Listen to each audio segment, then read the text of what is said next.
नमस्कार। कंप्यूटर ज्ञान की इस मजेदार प्रश्नोत्तरी में आप सभी का बहुत बहुत स्वागत है। आज हम टेक्नोलॉजी की दुनिया से जुड़े कुछ बहुत ही जरूरी सवालों के जवाब जानने वाले हैं।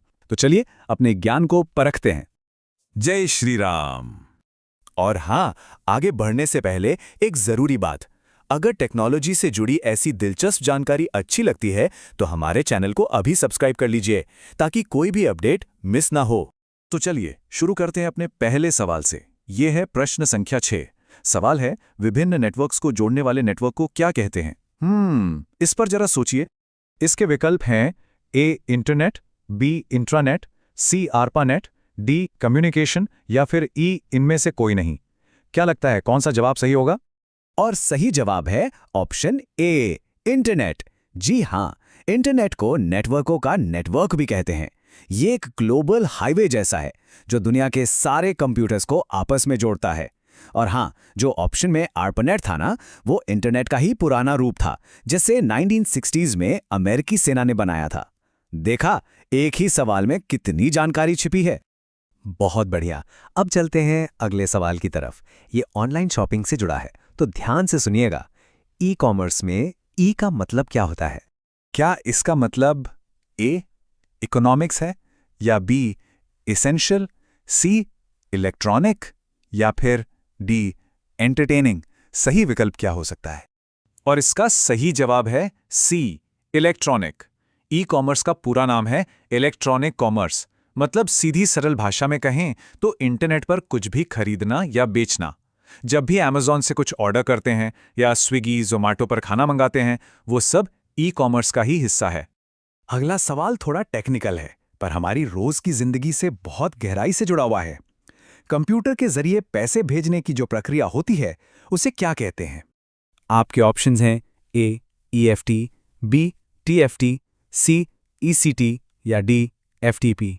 ध्यान से सोचकर जवाब दीजिएगा। और इसका सही उत्तर है ए ईएफटी, यानी इलेक्ट्रॉनिक फंड्स ट्रांसफर।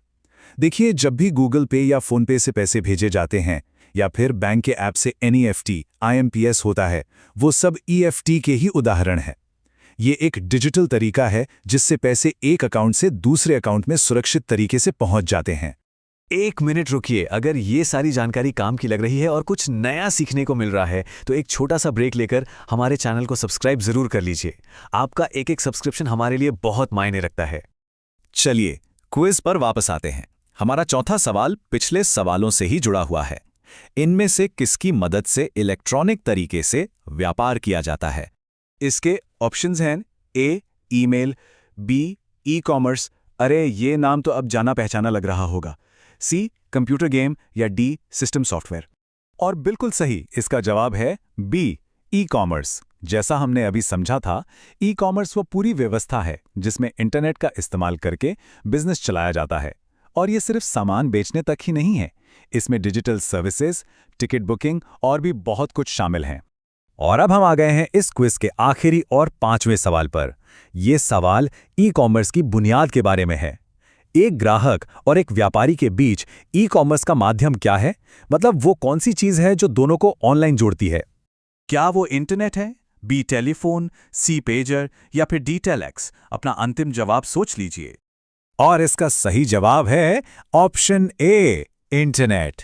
इंटरनेट ही तो वो प्लेटफॉर्म है, वो पुल है जो दुकानदारों को अपने घर बैठे ग्राहकों तक पहुंचाता है। इसके बिना ऑनलाइन शॉपिंग या ई कॉमर्स की कल्पना भी नहीं की जा सकती। उम्मीद है इस क्विज में मजा आया होगा। अगर आगे भी टेक्नोलॉजी के बारे में ऐसे ही रोचक तथ्य जानने हैं तो हमारे चैनल को सब्सक्राइब करना बिल्कुल मत भूलिएगा ताकि आपसे कोई भी अपडेट मिस ना हो। जाने से पहले एक सवाल सबके लिए। आज के इन 5 सवालों में से कितने जवाब सही थे? नीचे कमेंट्स में अपना स्कोर जरूर बताइएगा। हमें आपके जवाबों का इंतजार रहेगा। धन्यवाद।